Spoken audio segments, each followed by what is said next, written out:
Gracie Jiu Jitsu rocks.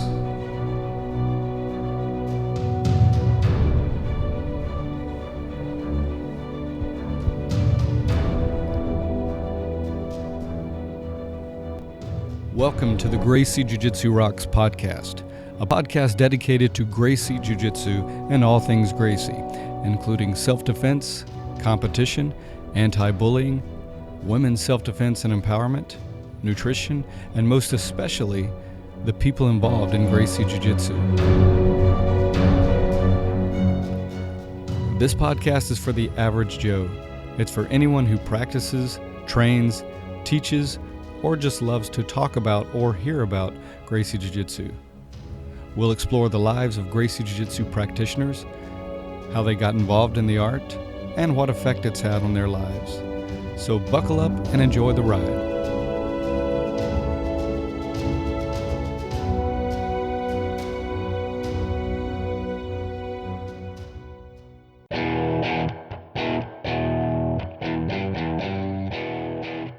Welcome to episode 152 of the Gracie Jiu Jitsu Rocks podcast. As always, I'm your host, Marty Josie, and thanks for listening. My guest today will be the Silver Fox, Karel Pravec, and we'll get to that in just a moment, but before we do, let's start with our quote, and that is, "Be brave, be bold, and above all, be honest. Some people will hate you, some people will love you, but they will all see the real you." And that's from Master Renzo Gracie. All right, Karel Pravec, better known as the Silver Fox, is a 4th degree BJJ black belt under the legendary Renzo Gracie. He's highly sought after for his seminars and classes across the world, and he runs a very successful academy, the Silver Fox BJJ Academy in northern New Jersey. He's a member of the New Jersey Martial Arts Hall of Fame, and he also has a very successful YouTube channel where he teaches people around the world about Jiu-Jitsu and his specific style of Jiu-Jitsu. In this interview, we get into a number of things. I know you're going to enjoy this interview. After the interview, make sure you stick around for the Make a Difference, Make an Impact segment.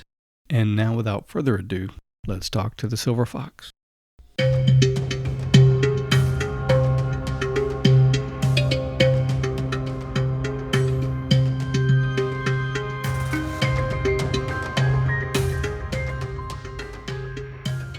All right, I'm with the Fox, the Silver Fox, Karel Pravec of Silver Fox BJJ, who's a 4th degree Renzo Gracie black belt and owner of the Silver Fox Academies, as well as a member of the New Jersey Martial Arts Hall of Fame. So welcome, Fox. Thank you. It's my pleasure. Thank you for having me on. Yes, it's my pleasure and honor, and I appreciate you making the time. A number of things I want to talk to you about because you've definitely lived an interesting life and done a lot of great things. But let's just start with, I know you grew up in Czechoslovakia, and I believe you came over to the States in 1980. Correct. So let's talk about kind of what brought you to the States, what was it like coming, and had you already started doing martial arts prior to coming, or did that happen after you got here? No, I was not doing any martial arts. I was more into sort of studies, so to speak, academia. But Czechoslovakia no longer exists, for those viewers that if you try to look it up. It's split up amicably, no war, between the Czech part and Slovakia, both small countries. One is about 10 million people, the other one about 5 million people, right in the heart of Europe. Beautiful scenery, beautiful medieval castles, a lot of historical sites. So if anybody ever wants to go there, you should. So anyways, at the time I was more, so what brought us here is my father was a diplomat, and Czechoslovakia unfortunately got swallowed up by sort of the Soviet Union empire, not as part of the Soviet Union, but it's part of the sphere of influence in the 1940s, late 1940s, 1948 specifically, when sort of after World War II, United States and so the Allies freed a part of Czechoslovakia, and Russia, Soviet Union at the time, insisted that they would be sort of taking care of Prague, which, in the sort of retrospect, obviously that was a way to sort of get themselves embedded in it. And for a long time, it was sort of a very sort of strict communist country. So this lasted from 1948 to 1989, which at the time, we left 1980. We never thought it was going to change over, but it did in 1989. My father, there was in 1968, there was the guy that became in charge of the country, tried to make it more free, tried to make it more sort of liberal. And as part of the liberalization process, he had obviously a lot of supporters, my father being one of them. My father was in an embassy in London at the time, posted, and Russians, Soviet Union at the time, did not appreciate sort of this liberalizing trend, and in 1968 basically sent in tanks and armies to rectify things in their view. So my father being in London at the time, sort of the newspapers asked him, "Hey, what do you think about this? How is what is this?" And he's like, "This is a mistake. This should not have happened." And long story short, he got recalled back to Czech. To Prague and basically got fired, and then got fired some more, and then he got fired some more because, and I think that happened to literally, it's a small country, but it literally happened to hundreds of thousands of people that there were other people that believed in the same views but didn't express them. So the people that expressed those views were basically demoted and put into positions. You had doctors working on farms. It was not as brutal as sort of,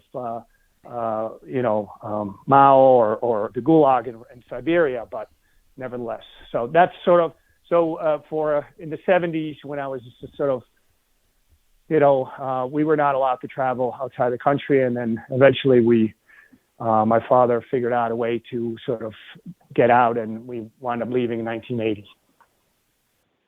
And you ended up in New York City at first? Yes, we wound up in the city. I wound up going to college, upstate New York. I graduated in 3 years, and then wound up going to Columbia for an MBA, and I wound up working in the corporate world. And I was, training martial arts at the same time as I was, working a professional life, so to speak. And eventually, I got talked into opening a school sort of on the side, more like part-time, teaching 3 days a week. Then it was 4 days a week. And next thing you know, it was 6 days a week, and I had to make a decision. So I made a decision to go with Jiu Jitsu. And then the rest is history, right? Exactly. So back up just a little bit. And yeah, congratulations. I mean, even though it's a long time ago, but MBA from Columbia, that's quite an accomplishment. So I don't want to brush over that. But also, so how did you get introduced to Jiu Jitsu? And then when did you get introduced to Master Renzo? So, yeah, it was kind of an interesting story. So at the time I was, this is early 90s, I was training Taekwondo for some years at the time. And I was training at a school in Ridgewood, and our instructor, asked me to teach a lot of classes. And there was a couple of guys that we were always interested in, not just Taekwondo. At the time was kind of more broadly, I don't want to sort of say like Olympic style Taekwondo. It was kind of a more broad style before he got into the Olympics. And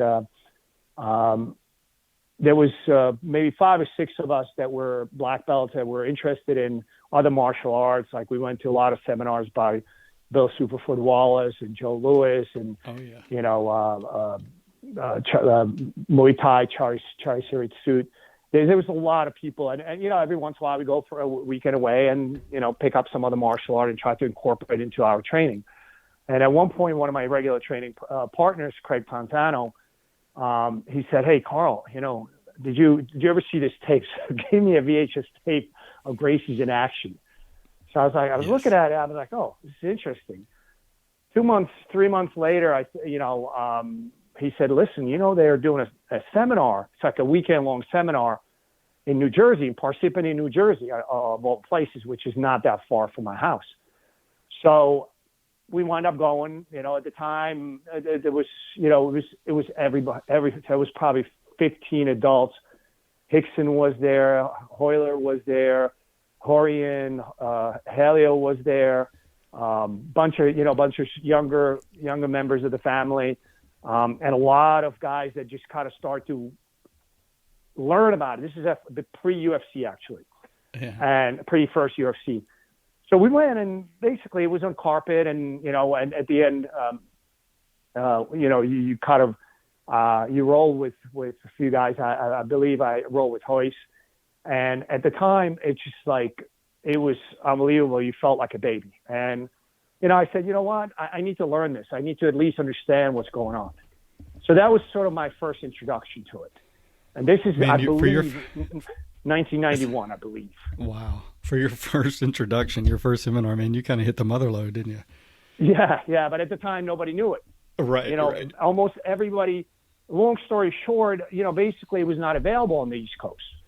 So they came again. They did another seminar. This time it was in the city, 1992. And then in 1993, Horian sent Craig Kukuk out to the East Coast, based him in New Jersey, to teach in Philadelphia, New Jersey, and New York. But they had a falling out promptly, and that goes into the introduction with Renzo. But long story short, it's sort of at the time when.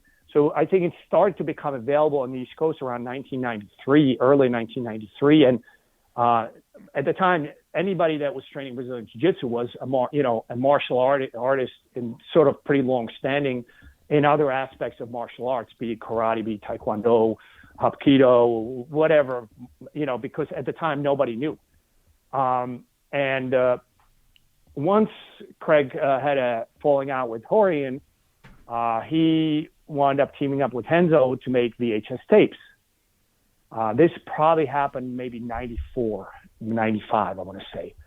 And so Renzo would come up from Brazil for a month, teach privates, teach a few classes, and then, film the tapes and then go back to Brazil. And I believe in 95, I'm not sure exact year, he moved permanently in New York, New Jersey area. Again, New Jersey, but basically, a lot of his black belts now, Ricardo Almeida, Matt Serra, they're, pretty much covering from Philly all the way. Well, now he's got mega global reach, but, right. That was sort of the core area. But we had guys driving down from Maine for the weekend. They would drive, on Friday, and, spend the weekend training and then drive back to Maine. And then, once Renzo and Kukuk teamed up, they basically had a school, ran it together for a while, and then there was a falling out. I've been basically with Renzo since day one. Amazing. So, do you remember the first time you met him, and if so, what was your first impression? And then how did that relationship progress over the years? Has it changed? What's it like, and what's it like to be with him for so long? I don't remember the very first meeting, but Renzo is an extremely charismatic guy. But it's the first meeting's probably, you were talking about 28 years ago, probably. Sure. So it was probably I don't know if it was at a fight, at a class he taught. At the time, basically, the Brazilian Jiu-Jitsu sort of world was subleasing spots from other martial arts schools. But as any relationship evolves, I've gained an appreciation over the years. I've always had an appreciation for his technique, but over the decades that I've known him, I gained an appreciation more for not just the contribution to the world of jiu-jitsu as a technician and as a master, but also as a person that tries to, help people and how he treats people, especially those that need help. So that's like a big thing that people don't know about. Well, maybe they do, but you look at that smile, when you see him, and he will treat a janitor as well as a king. I've seen him literally give his shirt off people, off his own back to people that just said something at a seminar or at a tournament or at a fight. And I've also seen people that kiss his butt, and then 2 months later they pile on for some whatever reason. So but he's an amazing human, you know, and like I said, I think, you know, as you sort of grow in jiu-jitsu, not just technically, I think people need to sort of keep their mind on other things besides, you know, how they can help influence people in a positive way. And I think Renzo truly exemplifies that, you know. Totally agree, and love hearing about people like that. You know, you always have when you don't know people personally, but you kind of look up to them from afar, it's always good to hear, because too many people put people on a pedestal, you know, and then find out, hey, everybody's human. But I do like hearing how you say, you know, he's got a lot of integrity and treats people so well from all walks of life. So that's great. Yes. So you opened up your first school, and how did that go? It was a struggle at first. I mean, not a struggle, but I mean, the school grew. But, you know, you hear, you know, and I'm sure anybody that's opened up school was like, oh, man, yeah, you know, as soon as you open up, I'll be there with 12 other guys. You know, and it's not that. Yes, I've experienced that too. So it was not a struggle. It kept growing steadily, but you expect, like, the day you open the door, that there's going to be 50 people waiting outside. That's not going to happen. But, you know, over time, you know, you basically stick to it. It will happen. You will, if you run a good school, you will be successful. You know, you have to put in work. People don't realize how much work it is, but you will have to put in the work, but you will be successful. So just staying consistent and staying with it. Eventually it'll happen, but it doesn't happen overnight for sure. Just like jiu-jitsu. Absolutely. Absolutely. I want to shift for a moment and talk about your YouTube videos. A lot of people know you by your YouTube videos and YouTube channel. There's some amazing stuff on there. So anybody listening that hasn't discovered that yet, I definitely urge you to go over just so many different, not only techniques, but just great information there. One I watched recently was on the 3 stages of learning. And so I'd like for you to kind of elaborate on that for people who haven't seen that. But also one thing that stood out is making his grips irrelevant by changing the angles. Those things stood out. So can you just kind of talk about that for a second? You mean the episodes, or more broadly about the YouTube show? Just more about the YouTube show, and then that concept of the 3 stages of learning, that kind of thing. Good. Well, because I forgot what I said on the 3 stages, but I will try to remember what I said. But let's talk about the show. So, you know, it's sort of interesting that I have a fairly global following. It's sort of, I don't know how it developed, but somehow it's sort of, you know, people send me questions from literally all over the world. And you know, I try to answer. Sometimes guys like from India would be calling me, hey, I got this upcoming fight. This is what the guy's, you know, known for. What do you think? What should be my strategy? You know, I'm thinking about this. And I would try to call them a messenger and, you know, video and give them answers, you know, film a short clip, send it to them. This is what I'm talking about. And I remember one time kind of vividly that, you know, me and a friend of mine that, you know, I do, you know, a fair amount of camps with maybe once a year in Holland, we're driving through Germany at a pretty rapid pace. And, you know, I'm talking to a guy in India, and I'm trying to give him the information, and the call just keeps getting dropped. So I was like, you know what, there's got to be another way. So what we did is we started monthly basis, and it's every Friday, 10:30 a.m. Eastern time, which is Greenwich Mean Time, 15:30. Basically, it's a live Q&A, and there's some interesting things that happen. One time I put my hook out because he didn't tap. So it's live. It's whatever happens, happens. I do honestly feel like I'm literally have a class in front of me when I'm looking into the camera and talking to people that are asking questions live. And basically it's a troubleshooting. So we talk about specific techniques, specific sequences, specific submissions. We talk about training strategies. We talk about, training methodologies and all this other stuff. And it's about half an hour, 20 minutes to half an hour, every Friday, 10:30. So there's another episode tomorrow at 10:30 a.m. Eastern Time, 15:30 Greenwich Mean Time. And we were doing this once a month. And then what happened is, you know, during lockdown. So my school was locked down for 3 months, but I know people in other parts of the world were locked down shorter amount of time and then opened, and then they got re-locked down. So during lockdown in New Jersey, what we decided to do is like, you know, we didn't know what to do with ourselves, and we said, all right, we're gonna film daily. So we filmed the show. We went from monthly to daily, and for 99 straight episodes. And there's a reason for my madness. I wanted to basically, when we start to reopen, I basically wanted to cut it off at 99 and not 100, because 100 is a nice even number, because 99 is sort of like an unfinished business number, meaning that just like jiu-jitsu, you never arrive. You constantly got to strive forward and try to get better. And so we finished it in 99 episodes. We did every single day. We would train afterwards. There was literally Mike behind the camera, Enrique Mayuca, and myself. Sometimes we kind of bang heads pretty hard. I remember telling guys, we have to manage ourselves, because if we break, who's going to do this thing?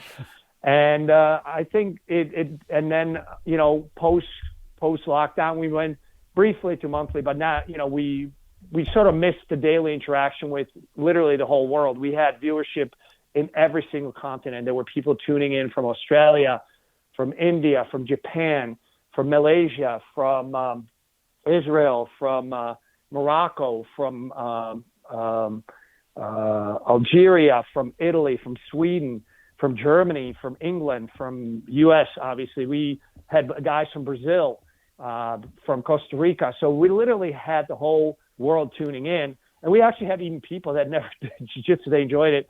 They never did jiu-jitsu watching. Wow. So we enjoyed it, and, you know, we keep going. You know, we keep doing it every week on Silver Fox BJJ YouTube channel. So if you have any jiu-jitsu related questions, it's a good way, because you can actually see. And if I get your question wrong, you have a chance to clarify. You know, if we start to cover your question and we're not understanding your question properly, or you may have a follow-up question, it's a perfect time, because it's live. And, you know, as we're doing it, Mike, you know, reads the questions and then follows up if there's anything else. I love that, man. What a great concept. And if you've got people who don't even do jiu-jitsu tuning in, man, you know you're doing something right.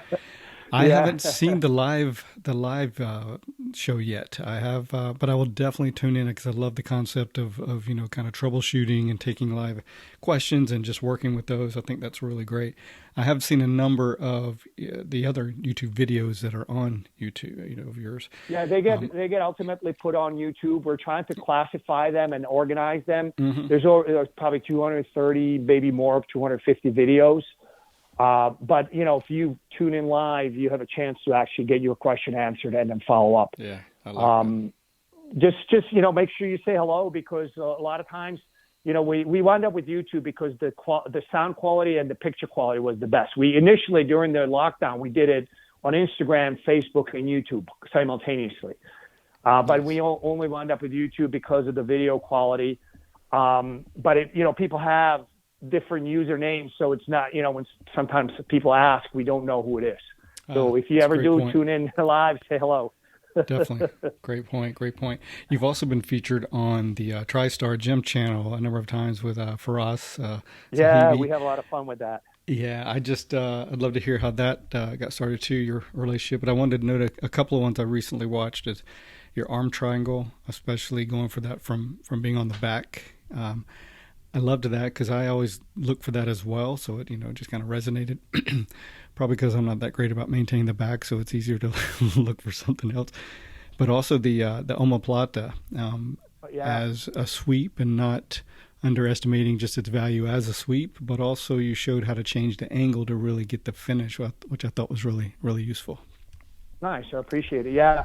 You know, it's kind of I just want to sort of back up a little bit. I think people view sometimes submissions in too much of a simplistic way, meaning, okay, here's a submission, I got it, great, I didn't get it, oh man, now I'm fighting, you know, I'm bottom side control. Right. I view submissions much more of a potential sort of, especially when you're training with high level guys, you're going to get a variety of potential outcomes, and in all those outcomes, you need to maintain your momentum. So I view submissions, not just omoplata, but arm bars, triangles, and everything else, basically as a continuum, meaning that if I fail with that submission, it needs to lead into something good. It should not be leading into me under a 250-pound guy on the bottom side control. Right. So I look at all those submissions, particularly from the guard, as not just a submission, but also tools that should be or some sort of a sweep. So I'll look at that and that's, on that omoplata video, obviously that's illustrated quite a bit, because omoplata is actually one of the submissions that people probably have the lowest rate of success relative to the other ones if they set it up properly, just because there's so much variability in escapes. And people need to look at it not just as a okay, here's a sub, oh crap, I didn't get it, but no more. Look at it, okay, I hit, the guy defended, he knew it was coming because he gave me the omoplata, and that's what a lot of times happens. He rolled out of it, but guess what? That was the easiest sweep you'll ever hit. So going back to, with Firas, so Firas and, George St. Pierre, they have been coming to New York to train with us at Renzo's for, it's by now, I don't lose track. I think it's a long time. Let's put it that. And friendly with people, especially, jiu-jitsu has become very popular. It's growing tremendously, but it's still an obscure within the outside world. It's still an obscure thing, but it's growing tremendously. But 10, 15, 20 years ago, it was like nobody knew even what it was. So the guys that you train with become your friends. You get to know them. I enjoy being in Canada in the summer, not in the winter so much. And so, in the summer, I would every once in a while go up, to Quebec and sightsee and stuff, and kind of, in the countryside, and I would always visit, and we would train, and then I would go back to New York. We would train in New York, and then Firas had this, has this channel, and we started doing videos, fairly involved, fairly lengthy. Some of them, are, 45 minutes to an hour long. And I think they have been pretty successful. I think in the obscure world of jiu-jitsu, I think some of them got over 100,000 views. There's one maybe over 500,000, but I don't remember. But I know some of them did quite well. Excellent. Do you have a favorite submission and or setup for that? Or when you talk about that continuum, is there something that comes to mind as kind of your favorite continuum and area? Yes. Arm bars, pretty much from top, bottom, knee bars, reverse triangles, inverted triangles, regular triangles. Long story short, I have a fairly broad game. So I'm not like some guys, like very, very, very narrow. It depends I'm a fan of having a big toolbox, and the tools that I use, using them appropriately for the situation that my training partner or opponent creates. So I guess the long answer is yes, but in this context, which means and no. I love split guard. I mean, that's one of my favorite guard is out of all the guards out there. That's my favorite guard. It's a split guard, and because once people get put into that, like literally the only way that a guy can escape, generally speaking, is omoplata. And if the worst case scenario, they just roll and you get a sweep. And then once I put him in that guard, it's such a powerful guard, both offensively and defensively. But that's probably my favorite setup. But all my top guys know that, and they just don't even give it to me. They just kind of try to do anything to avoid it. So I have to make sure that my game is broad enough to cover the other bases. Yeah, and that's the value of having such great elite level training partners, because you've said that in your videos that, if you had people that weren't so great, decent skilled, you could kind of get away with certain things, but you're constantly having to keep innovating, and when they catch on, and you have to innovate and find some other things, so it made you really well-rounded, right? Yes, absolutely. But also I want to, kind of like some people, because some people train in places where maybe they are the highest ranked belt, maybe some locations they're brown belt, and the next closest guy is a blue belt.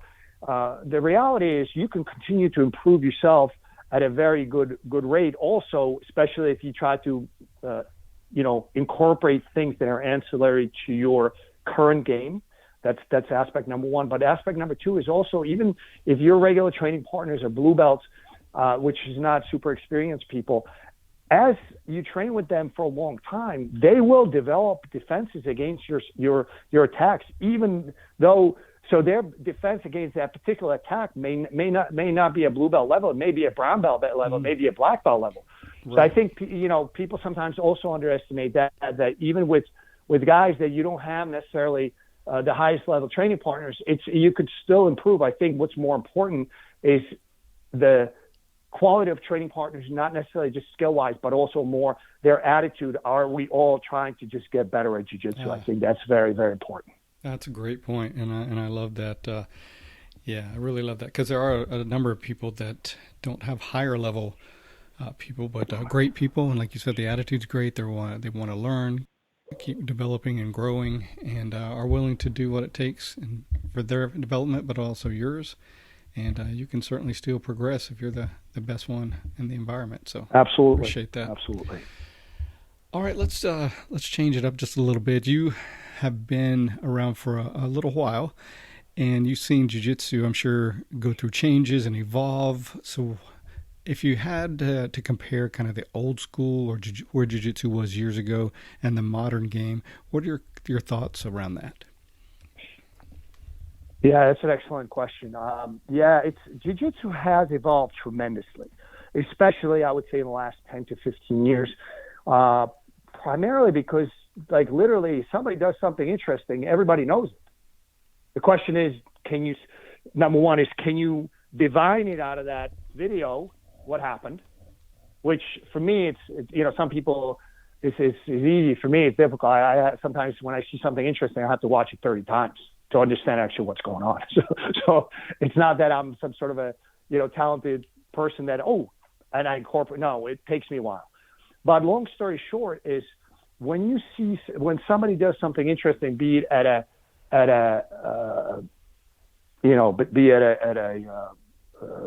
tournament, be it in a fight, be it at a seminar, people know about it, or they just put out instruction. People know about it right away.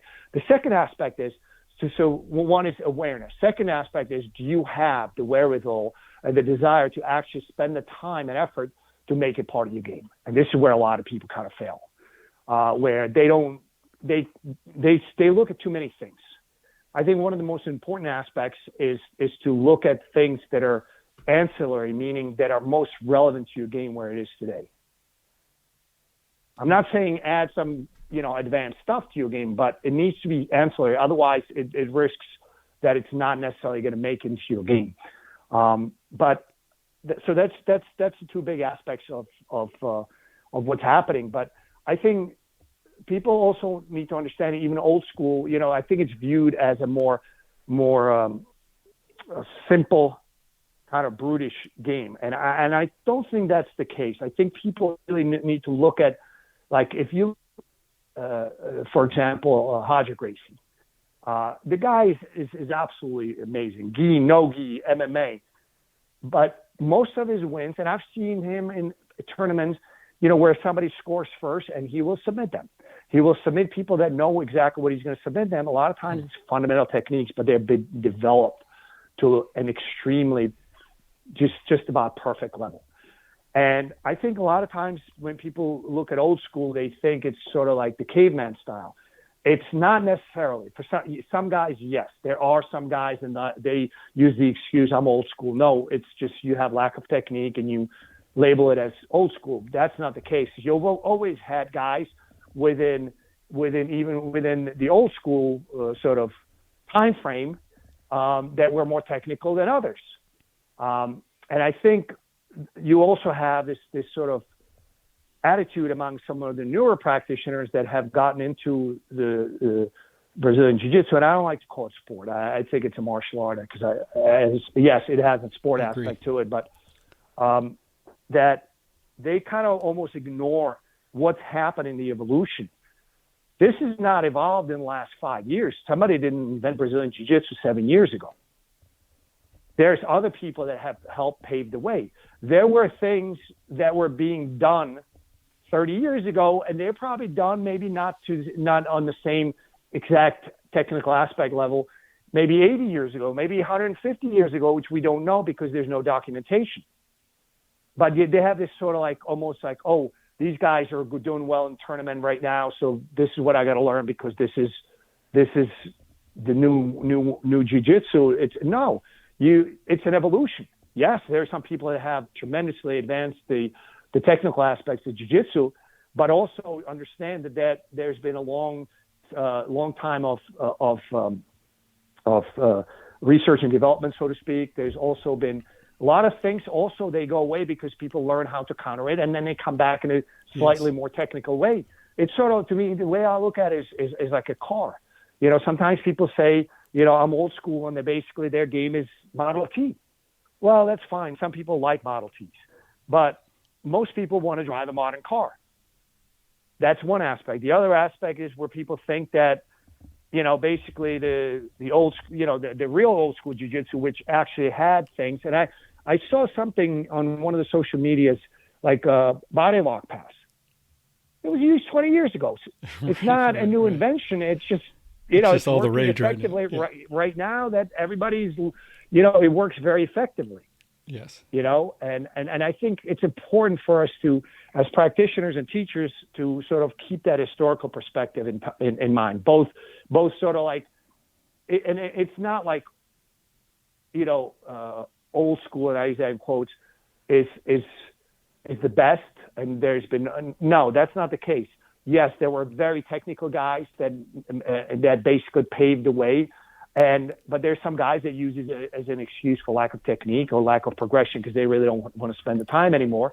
But also some of the newer practitioners, guys, understand that there's been a slew of people that have helped pave the path, and you should pay attention to what they've done because it may help you in your progression as well. Totally agree with that. It's interesting to see people's, you know, attitudes towards this because you do get some of the quote old school that feel like, you know, these modern things, it's you know, changed it and it's sometimes not for the better. And it used to be more rounded where it was more, you could fight instead of just tournament, you know. But then you also but some people in the old school camp, if you will, is just, like you said, just don't want to grow anymore or get out of their comfort zone or continue to develop and set in their ways. And then you have some people in the modern, if you will, looking back, not really honoring the past, thinking that, no, this is what real jiu-jitsu is. And that was just, you know, it wasn't much to that in the past, without realizing things are cyclical and a lot of things have been done before, you know, just like bell bottoms, they were there and they come back. but so you need to acknowledge that and respect for the people that have come forward and paved the way. And then there, you know, and if you have a true innovation, great, that really helps everything. But it shouldn't be old school against new school. It should be jiu-jitsu, and we should appreciate the various aspects of it, I believe. Yes, I agree with that. The same is true when people get caught up in the self-defense versus competition. How do you feel about that little debate? That's a good point. You know, some people think, well, I do real jiu-jitsu, which is for self-defense. Do you really think that a guy in ADCC that pulls guard in semifinals doesn't know how to do a takedown? Do you really think that? Right. Because that's delusional. Those guys know how to do a takedown. They just believe they have a better chance of winning by pulling guard than doing a takedown. If they get into an altercation, look at Ryan Hall, for example. Yes. There's a video of him, you know, got into an altercation. What do you think he pulled into a heel? No, he took the guy down. Double leg. Yep. So it's a silly argument, I think. I do. Because you know, and I do believe that some people kind of use that as an excuse that you know, I do believe that there are techniques that some people should not train, and the reason for that is because maybe they're injured, maybe they're part of body, but maybe don't have the same amount of flexibility. Sure. But when I teach, I try to explain to my students, you know, if a technique is executed in a technical manner, I try to, almost every technique, it has some benefits versus an alternative way of doing it.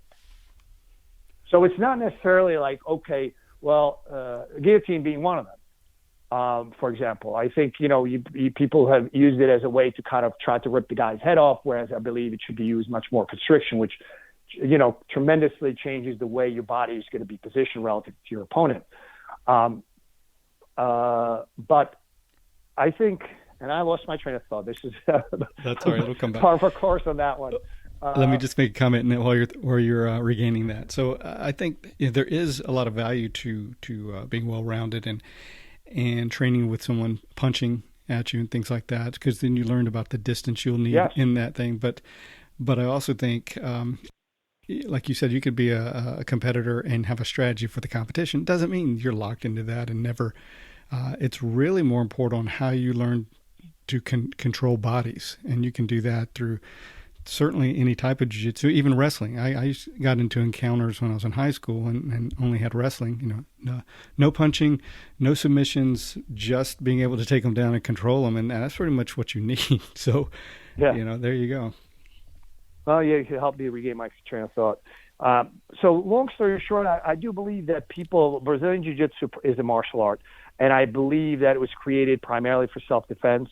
And I believe it is very effective if you need to in MMA, if you kind of compare style, purely just style to style. However, now everybody's well-rounded. I think we as practitioners and we as teachers do need to kind of keep that in our minds when we teach classes. And usually you need to be aware of positions that you're in that you may be subject to, striking to your face. If that happens, you do not have a substantial amount of time to be in that position. You cannot be in that position, which means that if you're going to have that kind of game, you need to make sure that you can transfer that position quickly into other things which don't allow your opponent to continually strike. You don't literally in a fight, you cannot be there for 30 seconds. That's just too long. By then, one good strike and you're out of the game. True. Great points. I mentioned you've been around for a while, so we'll call you seasoned, and I can say that because I'm right there with you. I'm right there with you. But I really respect that. I really respect that. Not only you're still with it, still practicing, but you do it in such a vibrant way. So I personally love seeing people as they get older, again, including me, that are staying vibrant. Not, it's against the norm of our society for older people to really be active and be able to move well and to be able to do all these things. So I like being the exception, and I'm inspired by you. Do you have any advice for older practitioners, either someone that's just starting as jiu-jitsu as they're older, or that have been here for a while but are getting older? I think I believe this advice should be used for anybody.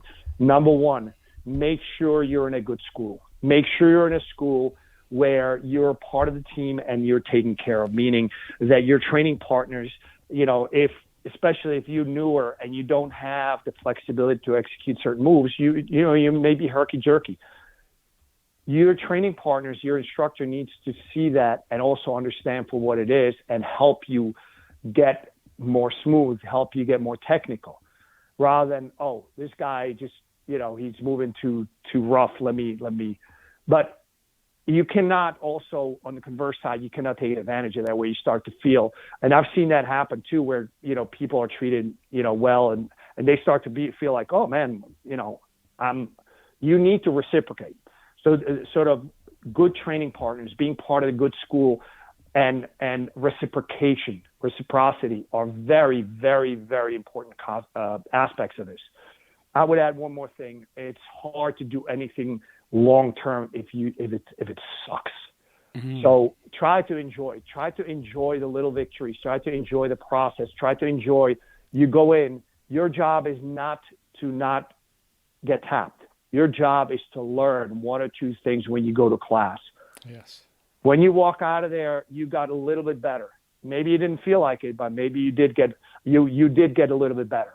You could. It's hard to see the progress because you go, especially with people that they're progressing, somewhat similar rate as you are. So it's very difficult to see the progress. But trust the process, believe that it is happening, and try to enjoy it, because it's going to make your journey much more enjoyable and also much more actually effective. Meaning that you can, when you enjoy something, you're more likely to train and you're more likely to absorb the lessons of the day into your body, into your head as you walk out of the school.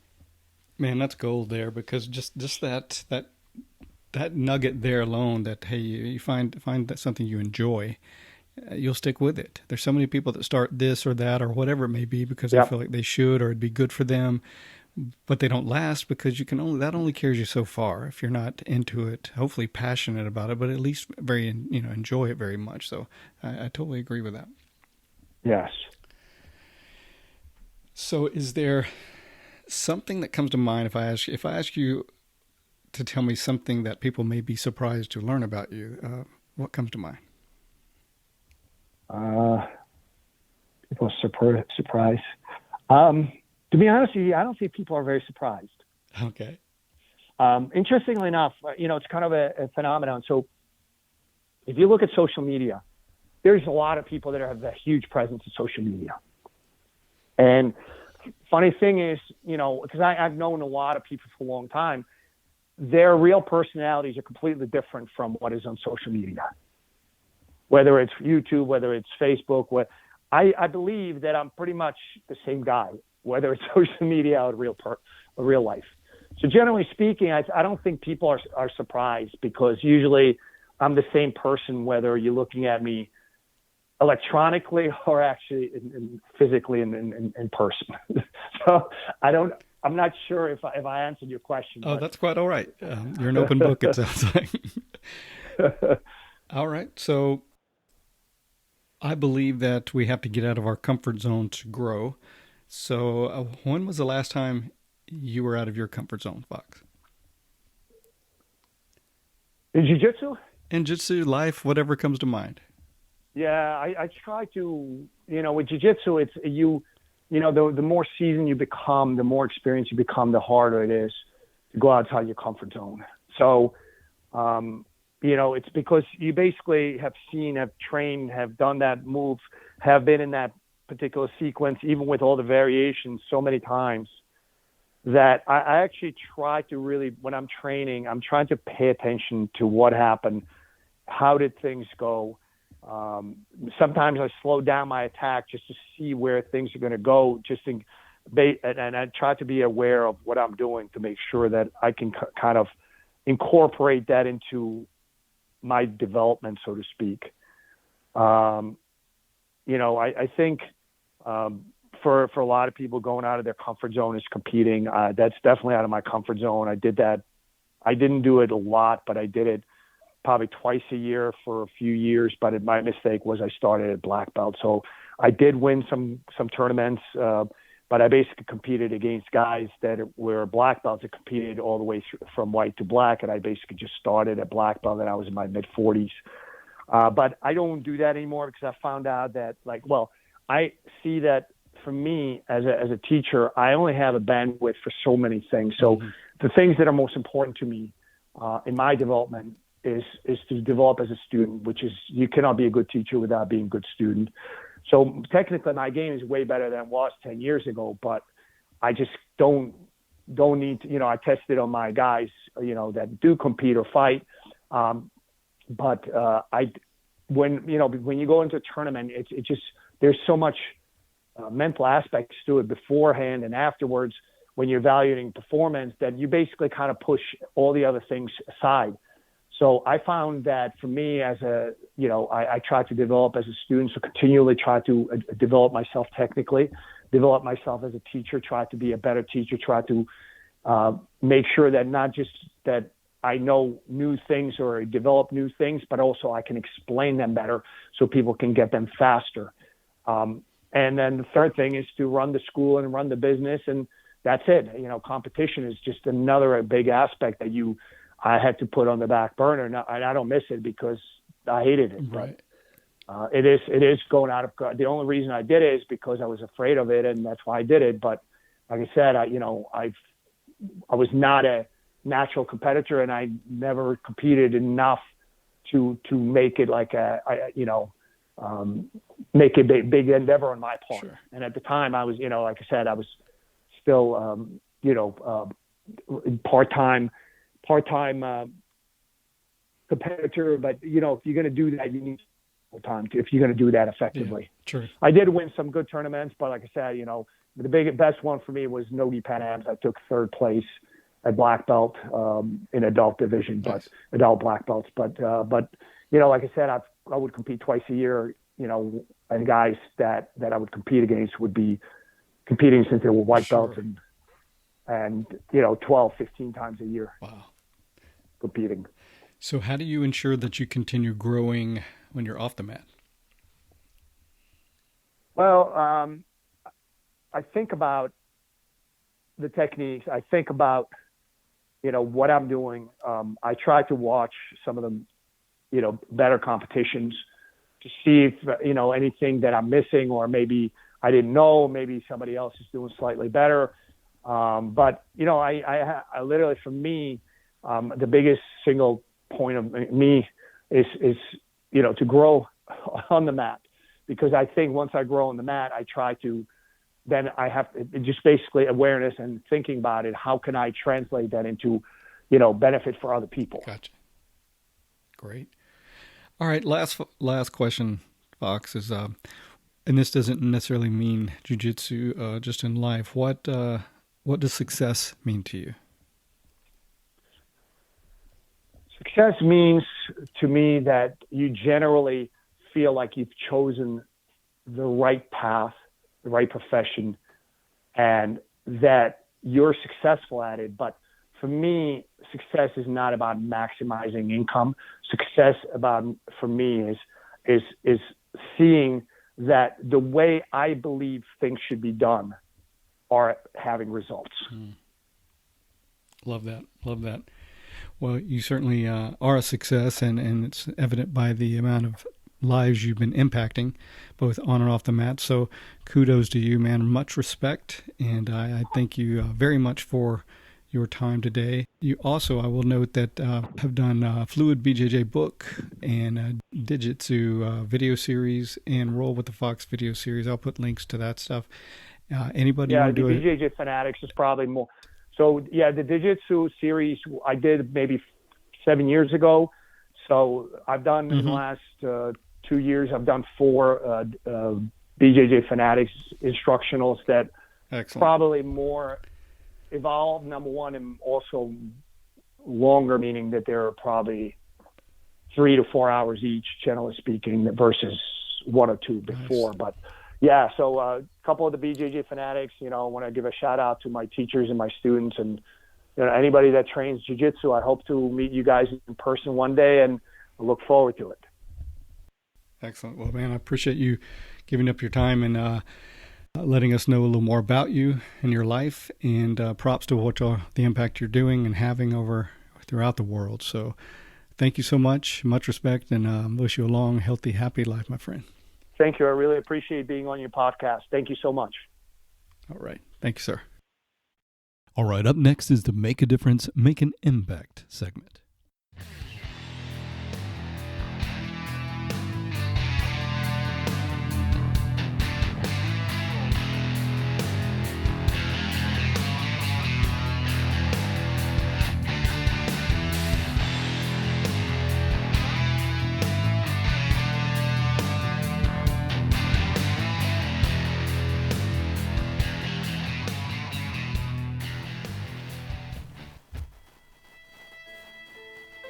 Most of the time, we don't have someone there to keep us in line, to make us do push-ups and give us a good, swift kick in the ass when we slack off.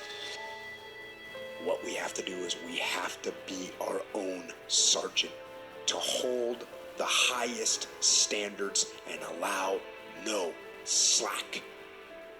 Your problem is you start something, you stop it. You start something, you stop it. You feel good, you do it. You don't feel good, you quit. People who do stuff consistently and on time, they surpass people who talented and gifted. All men are created equal. Some just work harder. And the problem with some of y'all is you want somebody else to support your dream. It's yours.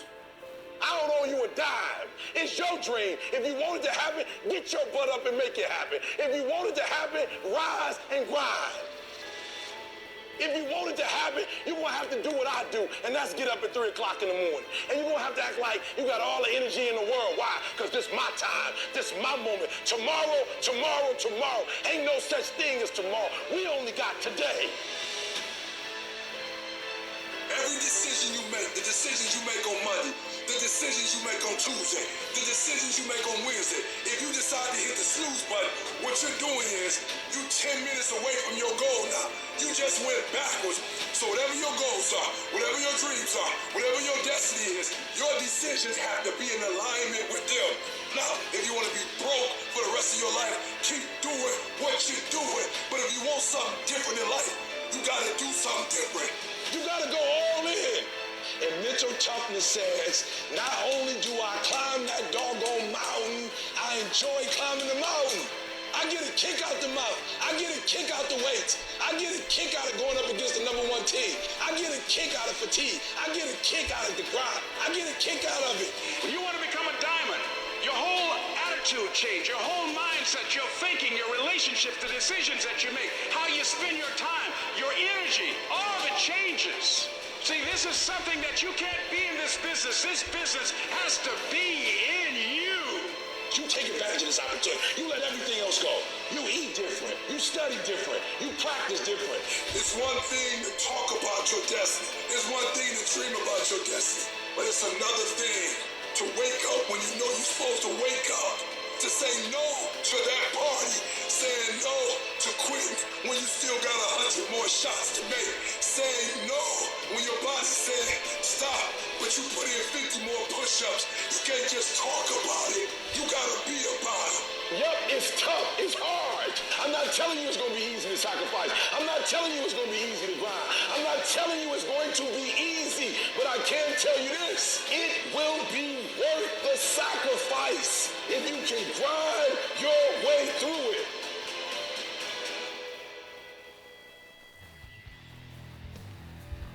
And that's going to do it for this edition of the show.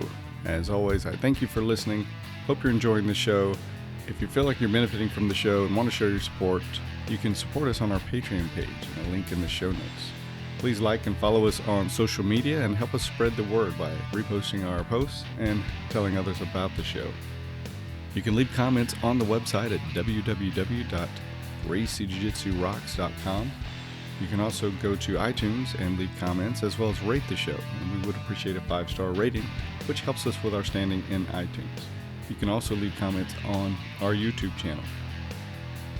If you have suggestions for the show, please don't hesitate to give those. We always like feedback and suggestions. Okay, that's going to do it. So until next time, this is Marty Josie, and I'll see you on the mat.